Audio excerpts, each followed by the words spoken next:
This past weekend was Independence Day in the US, so it's our special America edition of Shakedown.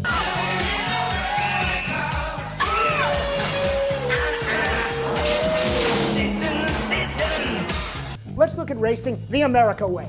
NASCAR has a big race every 4th of July, but in America, we ignore the things we don't like, no longer care about, or just plain make us uncomfortable. You know, like poor people, corporate greed, healthcare, the environment, using too much oil, countries we invaded 6 years ago. In my America, I like to ignore NASCAR.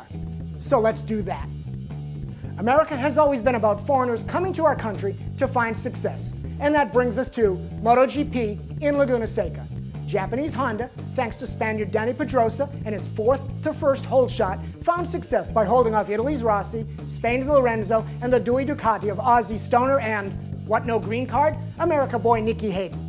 Close at the end because Danny was managing the race, the real story was how close to the edge these riders were riding.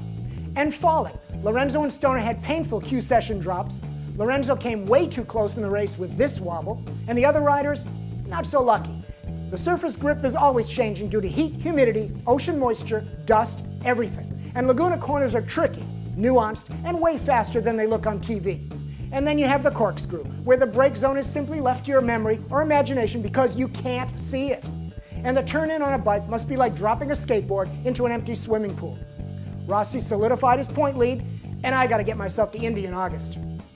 America is all about overthrowing dictators. And sorry about that whole Adolf War thing, Bernie, but the IRL gives us 2 stories in this department. Justin Wilson at Watkins Glen won for the never-winning Gale Coyne Racing. And Wilson is the only guy to overthrow the Penske Ganassi we win all the races dictatorship since his Detroit P1 11 months and 11 races ago. The other dictatorship overthrow was Tony George.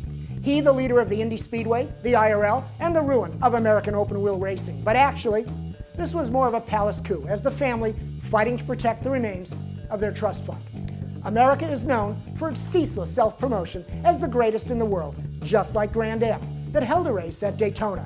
Thanks to NASCAR-like promotions and infomercial-like TV announcers, you are supposed to accept that this is the greatest sports car racing in the world. Problem is, it's not. As in, not enough world-class driving talent. As in, not enough cutting-edge technology. The DPs are tube frame and ugly. And the GT class is more tube frames versus Porsche kit cars. But the real problem is this.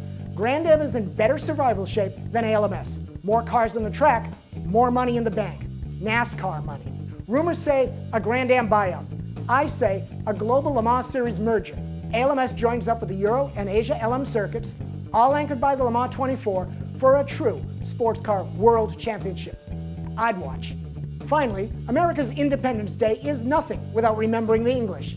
This past weekend, that meant the Goodwood Festival of Speed. Historic and current race cars and drivers, the hill climb, the rally, supercars, future cars, rare and unusual cars, it's all here. This event is like SEMA, but without the booth babes and the truck nuts vendors, but with royalty, pedigree, and panache. Of course, this year Goodwood risked it all and invited Jesse James and Peter Fonda. But spend some time Googling and YouTubing Goodwood to see some really great stuff. So that's it. Happy America Day from Shakedown. I'm Apollo Creed, throwing it back to you, Derek D. Apollo Creed, not Eugene Levy, not Joe Pesci, not Marty Scorsese.